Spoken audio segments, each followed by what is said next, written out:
네, 오늘은 때를 따라 사는 지혜라는 제목으로 말씀을 나누고자 하는데요. 전도서 3장의 말씀입니다. 전도서 3장 9절에서 15절까지의 말씀인데요.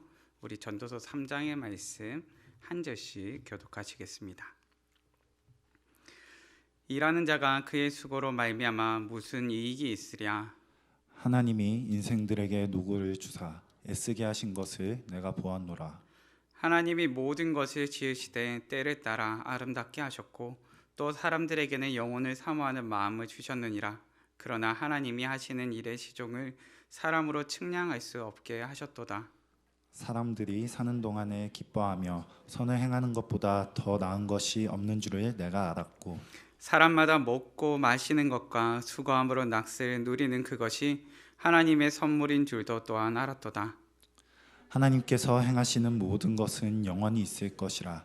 그 위에 더할 수도 없고 그것에서 덜할 수도 없나니 하나님이 이같이 행하심은 사람들이 그의 앞에서 경외하게 하려 하심인 줄을 내가 알았도다. 함께 봉독하시겠습니다.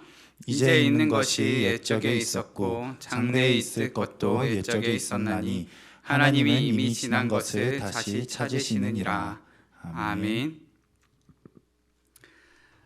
우리 계속해서 전도서의 말씀을 살펴보고 있는데요. 혹시 지난주가 아니고 지지난주의 말씀이죠. 지지난주에 우리가 전도서 2장을 살펴보면서 하마터면 열심히만 살 뻔했다라는 제목으로 우리의 인생 가운데 있어서 우리가 정말 열심히만 수고하면서 행복을 미루면서 살고 있었구나 하는 것들을 살펴보게 됩니다. 그리고 우리가 이 땅을 사는 가운데 유일한 청중 되신 분 앞에서 살아야 하는구나를 우리가 지난 시간 전도서 2장을 살펴보면서 우리가 한번 함께 나누어 보았었습니다.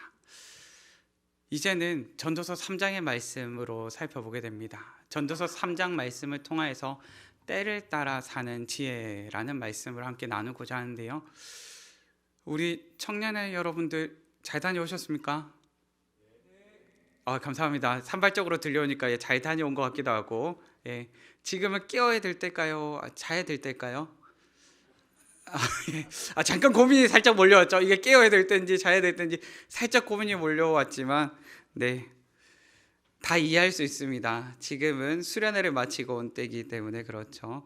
하지만 이 시간 가운데 있어서 우리는 어떤 때를 살고 있고 또한 이 때의 가운데 우리가 어떻게 살아야 될지를 함께 나누는 시간이 되기를 간절히 바라봅니다. 우리는 모든 일에는 때가 있다고 말합니다. 흔히 말하는 타이밍이라 이야기도 하죠. 어떤 사람들은 수고하며 심을 때가 있다고 말하고 계절이 지나서 옷을 갈아입어야 될 때도 있다고 말을 합니다. 인생을 살아가는 우리에게도 참 많은 때가 있습니다. 그런데 이때는 우리가 결정하는 때가 아닙니다. 본문에서 말하고 있는 때, 바로 이때는 우리 마음대로 행할 수 있는 그런 때를 말하는 것이 아닙니다. 이때는 하나님의 때에 관한 기록입니다. 본문은 하나님의 때에 관하여서 기록한 말씀입니다. 전도서 3장 1절 말씀에 이렇게 시작합니다. 범사에 기한이 있고 천하 만사가 다 때가 있나니 아멘.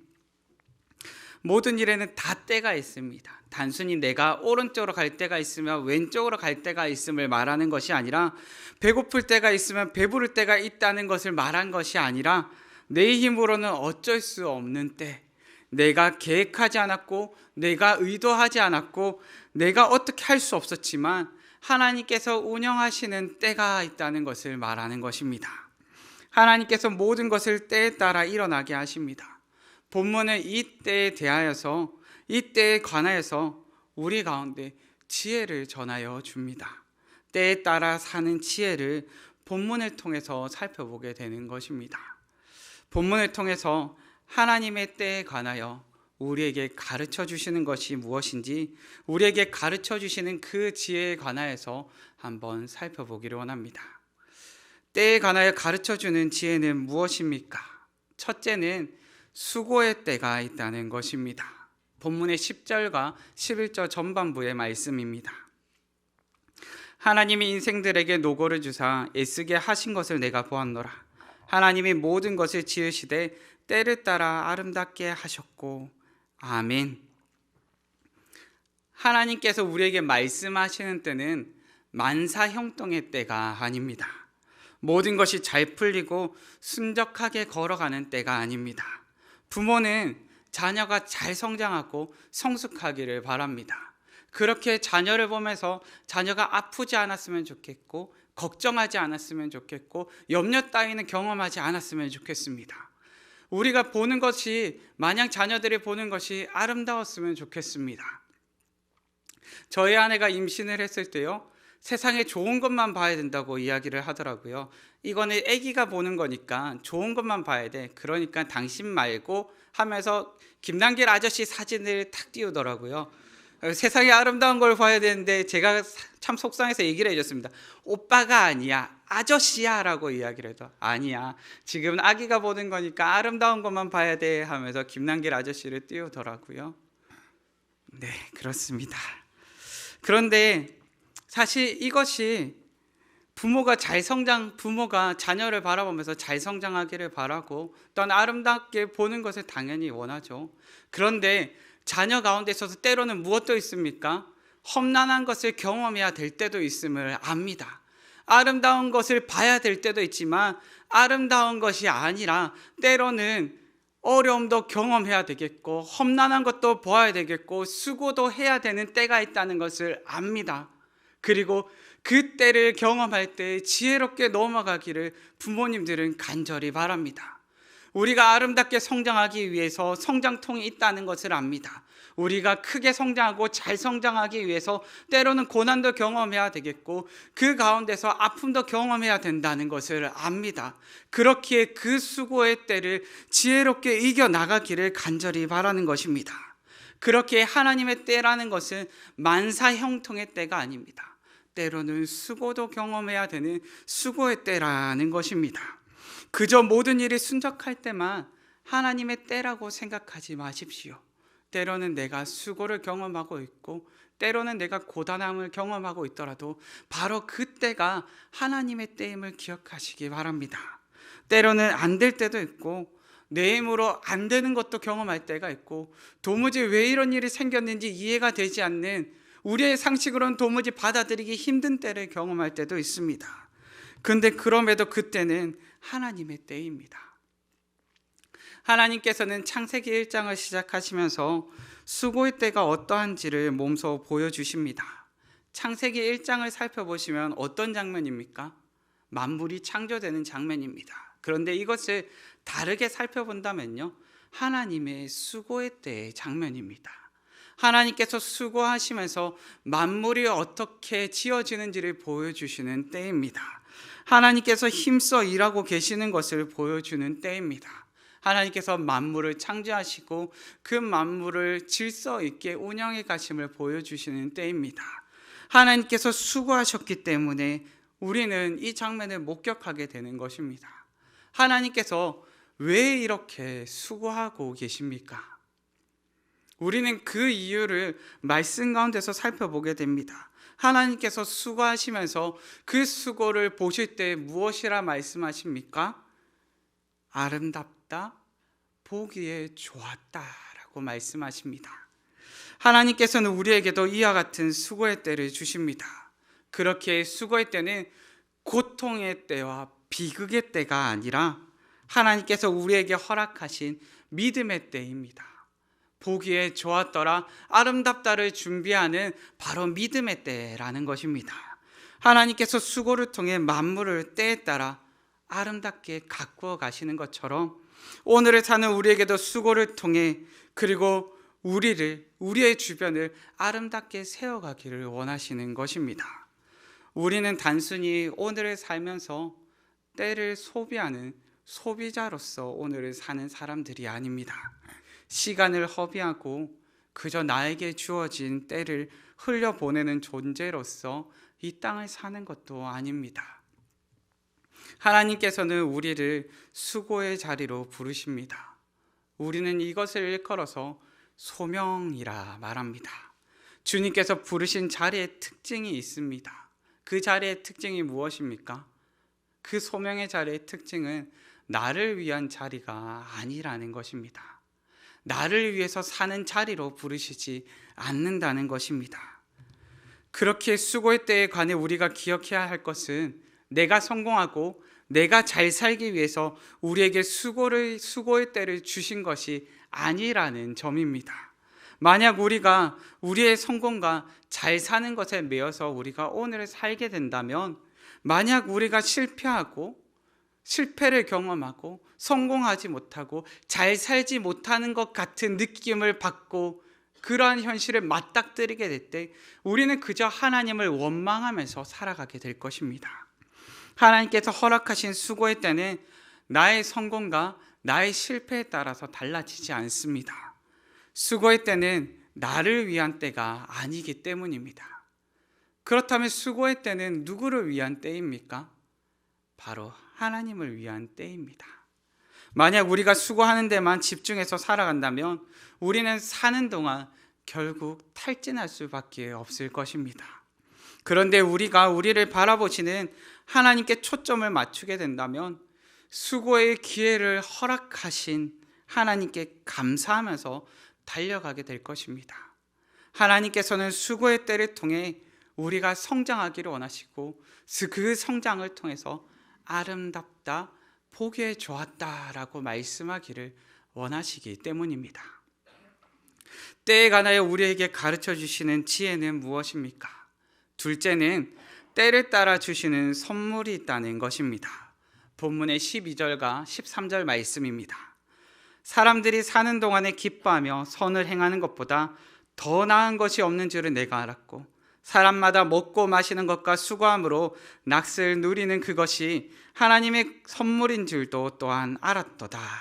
아멘. 하나님께서는 우리에게 일하며 수고하심도 보여주시지만 선물이 있음을 보여주시는 분이십니다. 본문은 수고의 때가 있다면 때에 따라 주시는 은혜, 때를 따라 주시는 선물도 있다고 말씀합니다. 우리 성도님들 선물 좋아하십니까? 감사합니다.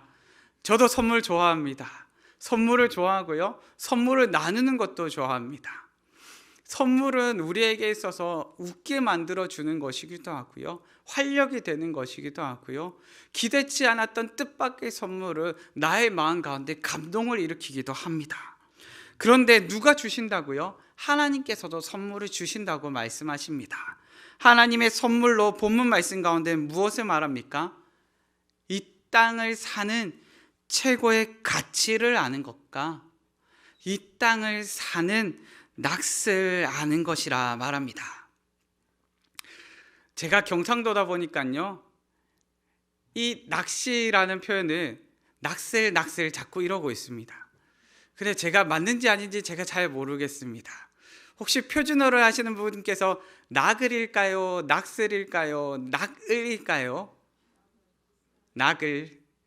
나글인가요? 조금 느낌이 어감이 다르긴 하지만 제가 낚을해도 조금 양해의 말씀을 부탁드리겠습니다. 문제는 우리가 수고하며 일하는 것 자체에 우리가 매여버릴 때가 있다는 것입니다. 선물을 받았는데 선물을 거머쥐고 우와 선물이 너무 감동적이다 말하는 것이 아니라요, 내가 해야 될 일에 초점을 맞춰버릴 때가 있다는 것입니다. 저도 집에 들어가면요, 저희 꼬맹이들이 선물을 준비하고 기다리고 있습니다. 저희 둘째가요, 며칠 전에 들어갔더니 아빠를 줄 거라고 낮 시간부터 계속 간직하고 있었던 게 있었다고 이야기를 합니다. 그러면서 아빠에게 와서 탁 전달해 줍니다. 그게 뭘 주는 거 했더니 그 말주 중에 사탕 모양으로 생긴 초록색이 있습니다. 자기가 이것을 학교에서 받았는데 이것을 받고 보니까 아빠가 생각이 나서 아빠한테 주려고 이것을 준비하고 있어서 저에게 와서 줍니다. 되게 감동적이어야 되죠. 그런데 제가 밤늦게 집에 들어왔어요. 밤늦게 들어왔는데 아빠 줄 선물이 있어 하면서 방에 들어가가지고 아빠 선물이 하고 주는데, 죄송합니다. 제가 똑바로 반응을 못했습니다. 리액션이 조금 부족하다 보니까 그거 보면서 우와 우리 아들 막 기뻐해 줬었는데 유영아 잠깐만 있어 봐봐, 아빠가 지금 조금 해야 될 게 있어서 라고 말하고 돌아섰습니다. 죄송합니다. 이렇게까지 비난을 받을 줄 몰랐지만 죄송합니다. 네, 맞습니다. 다음에 리액션 잘하도록 하겠습니다. 제가 잘못했습니다. 그런데 하나님께서도 우리 가운데 선물을 준비하셨습니다. 어떤 선물을 준비하셨습니까? 야, 내가 사는 가운데 내가 살아가는 인생의 최고의 가치가 무엇인지 좀 알았으면 좋겠어. 그리고 내가 사는 가운데 네가 낙마하고 지쳐서고 쓰러져서 살아가기를 원하는 것이 아니라 내가 너에게 주는 기쁨을 맛보면서 정말 낙을 누리면서 이 땅을 살기를 간절히 원해 라고 말씀을 해주시는 것입니다.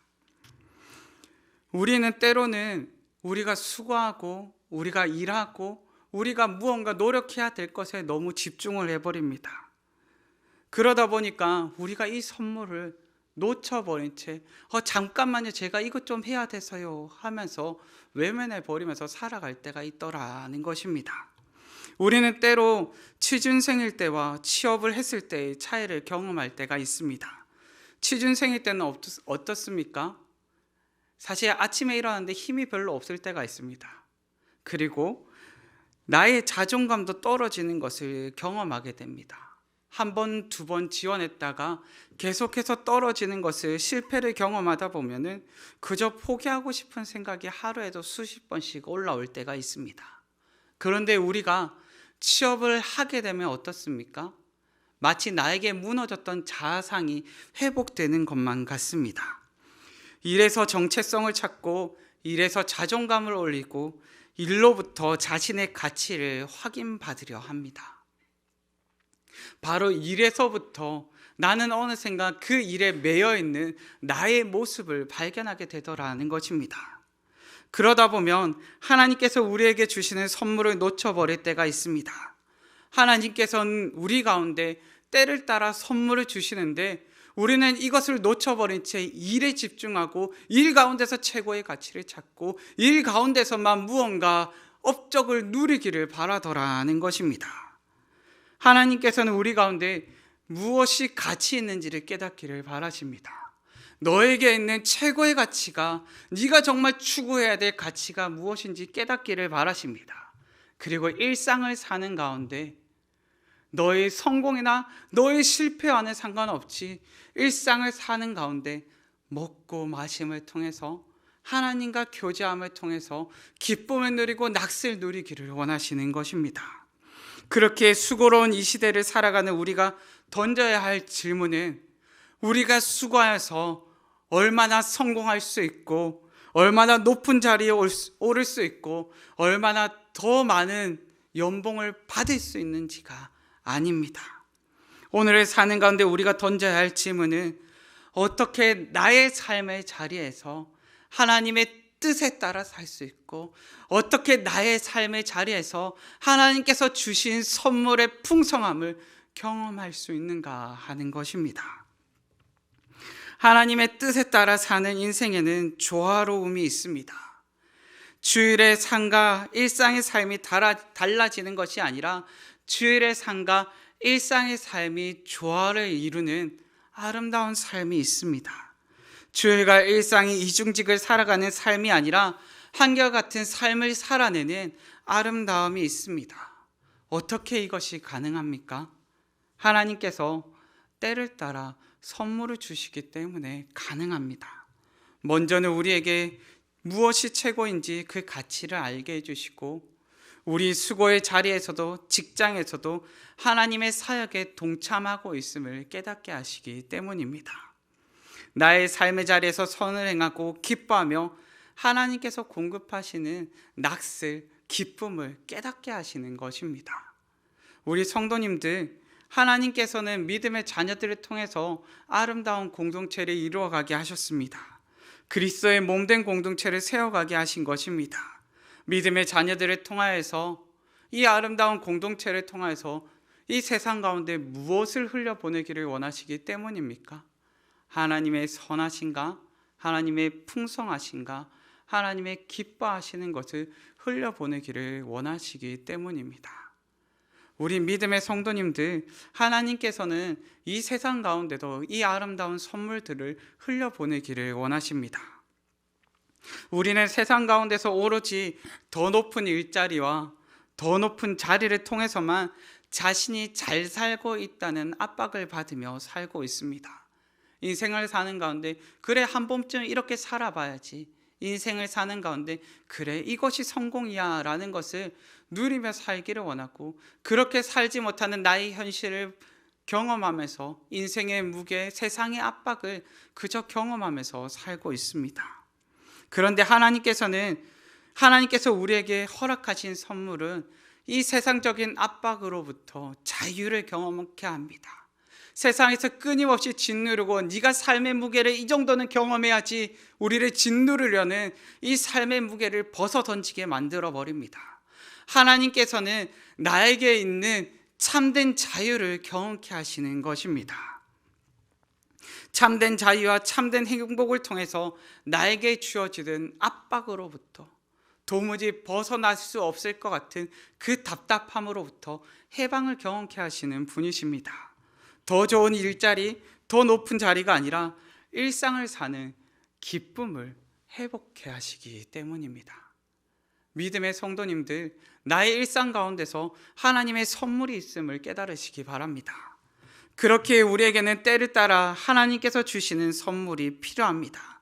하나님의 선물을 통해 우리는 일에 목매어 살아가는 인생이 아니라 하나님의 풍성을 발견하며 하나님의 기쁨을 누리며 살아가는 인생이 됩니다. 나의 삶이 낭만과 낙심과 억압 가운데 살아가는 인생이 아니라 자유와 해방과 기쁨을 맛보는 인생으로 변화되는 것입니다. 이래서 나의 정체성을 찾는 것이 아니라 하나님 안에서 온전한 정체성을 발견하시기 바랍니다. 오늘 내가 살고 있는 삶의 연장에서 하나님의 선물을 발견하시고 삶의 무게에 짓눌리지 않고 살 수 있는, 하나님의 선물의 풍성함을 경험해 살 수 있는 믿음의 성도님들 되시기를 간절히 바랍니다. 때를 따라 사는 지혜, 그 세 번째는 지금 나에게 주어진 때가 최선의 때라는 것입니다. 본문의 14절 말씀입니다. 하나님께서 행하시는 모든 것은 영원히 있을 것이라 그 위에 더할 수도 없고 그것에서 덜할 수도 없나니 하나님이 이같이 행하심은 사람들이 그의 앞에서 경외하게 하려 하심인 줄을 내가 알았도다. 아멘. 때에 관하여 우리에게 주는 지혜는 이 때의 주인은 내가 아니라는 것입니다. 오직 이 모든 때, 이 모든 역사를 주관하시는 분은 하나님이십니다. 하나님께서 때의 주관자 되셔서 이 때를 살아가는 우리를 그 때에 맞게 최선의 때로 우리 가운데 제공하여 주시는 것입니다. 그런데 우리의 착각은 무엇입니까? 영원을 생각하지 않는 무지, 영원을 생각하지 않은 단순함에서 찾아옵니다. 오늘의 삶에서 내일을 꿈꾸고 내일을 꿈꾸면서 다음을 꿈꾸는 것을 당연하다 생각합니다. 문제는 내일은 내게 당연히 속한 것이 아닙니다. 내일 다음에 다음을 생각하는 것도 우리에게 당연히 속한 것이 아닙니다. 이 때는 누구에게 속해 있습니까? 하나님께 속해 있습니다. 하나님께서 이 때를 운영해 가십니다. 하나님께서는 이 때를 통해 질서를 세워가고 계십니다. 마치 공허하며 혼돈 가운데 있던 이 땅을 질서를 세우시고 만물 가운데 이 세상을 운영하시는 것을 보여주시는 것처럼 하나님께서는 오늘 사는 우리를 통해 이 땅을 질서를 세워가시며 온전케 하시는 것입니다. 하나님께서는 우리를 통해 하나님께서 보시기에 좋았던 때, 하나님께서 보시기에 아름다웠던 때로 이 땅을 빚어가시는 것입니다. 그렇게 지금 나에게 주어진 바로 이 때가 우리에게 있어서 최선의 때입니다. 무엇을 위한 최선의 때입니까? 순종을 위한 최선의 때이고 기도를 위한 최선의 때이고 하나님을 위해 살아가기에 최선의 때입니다. 다음으로 밀어놓는 것이 아니라 바로 지금이 최선의 때임을 기억하시기 바랍니다. 지금 내가 가진 능력과 기회를 가지고 어떻게 살아야 할지를 고민할 때 하나님께서는 내가 가진 능력과 기회를 통해 최적의 때를 우리에게 주시는 분이십니다.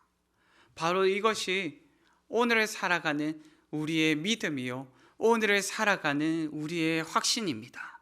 하나님께서는 때를 창조하시고 그 최선의 때를 우리에게 주시는 분이라는 것입니다.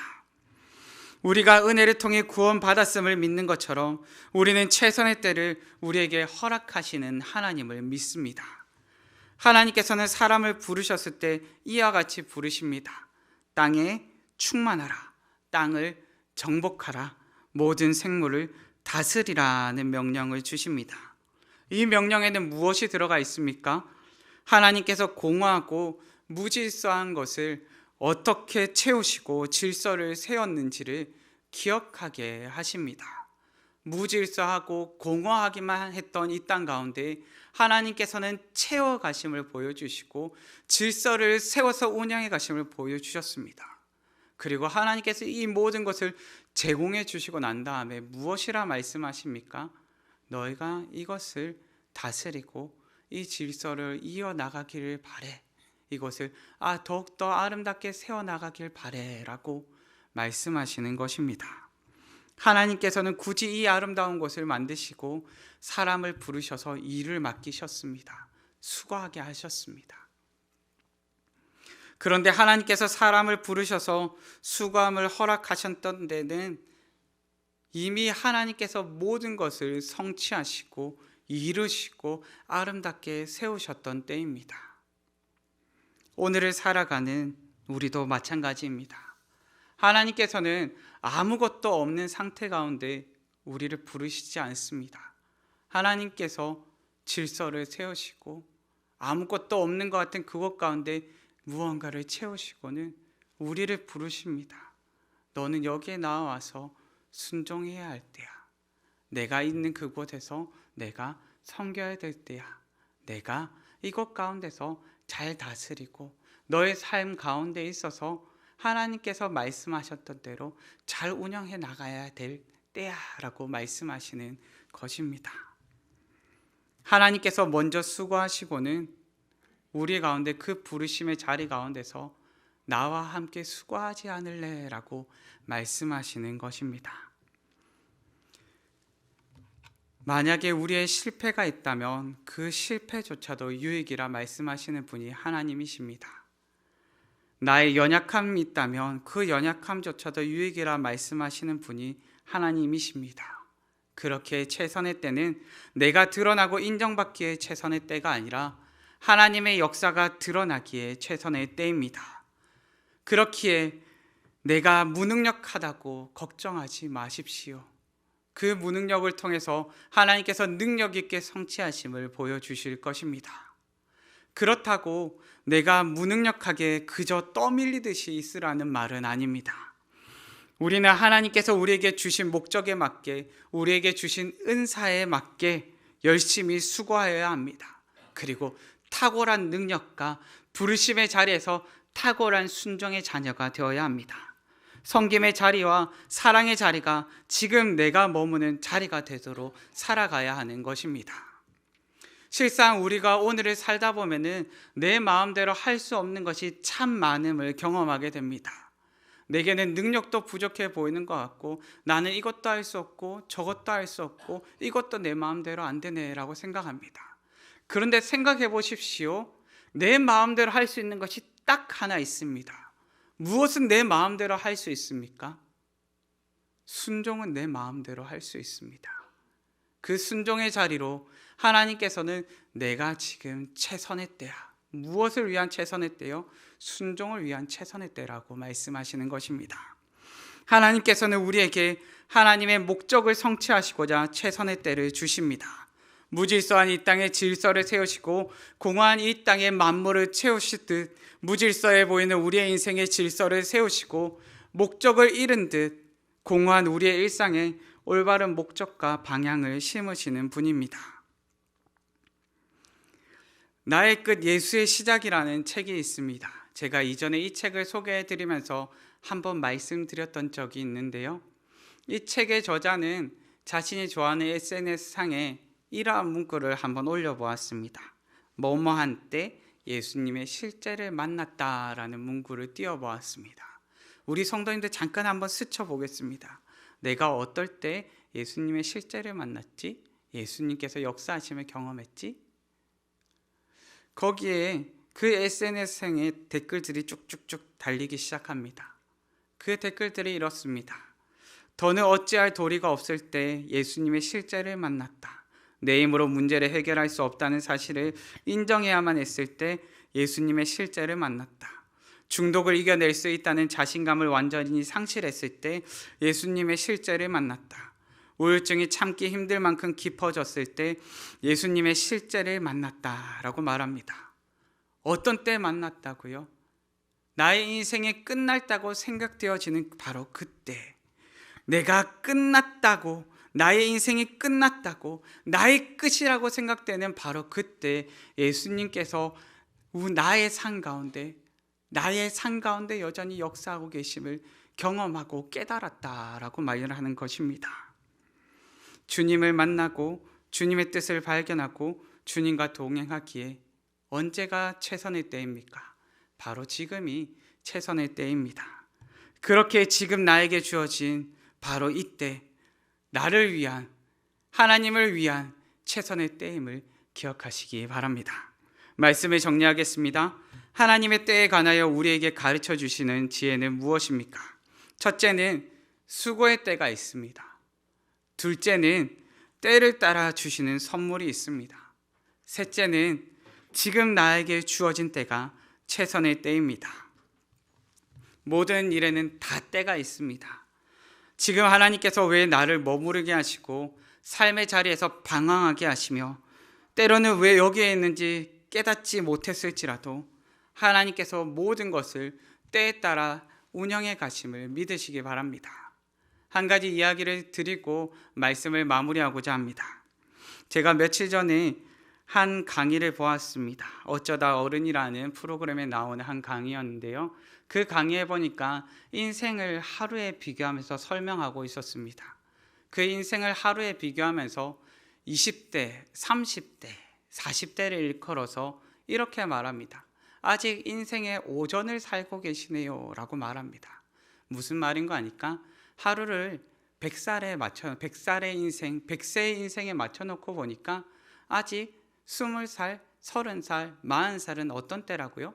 아직 인생의 오전, 인생의 아침, 이제 50대가 되었다면 이제 인생의 점심때쯤을 지나고 있더라는 것입니다. 그러면서 이렇게 말합니다. 여러분, 왜 인생을 사시면서 20대, 30대, 40대가 되어서 벌써 인생의 은퇴기, 노년기를 준비하고 계십니까? 지금은 인생의 은퇴기, 노년기를 준비해야 될 때가 아니라 세컨 라운드, 두 번째 인생의 때를 준비해야 될 때입니다 라고 이야기를 합니다. 우리 믿음의 성도님들, 우리도 하나님께서 우리에게 허락하신 때에 따라 지혜롭게 2라운드, 은퇴할 때가 아니라요, 믿음으로 살기 위한 2라운드를 지혜롭게 준비하시는 우리 성도님들 되시기를 간절히 바랍니다. 하나님께서 우리에게 허락하신 때에 따라 지혜롭게 살아가시는 우리 성도님들 되시기를 간절히 바랍니다. 이 시간 다 함께 찬양하실 텐데요. 주가 일하시네 라는 찬양 다 함께 믿음으로 고백하시면서 함께 찬양하시겠습니다.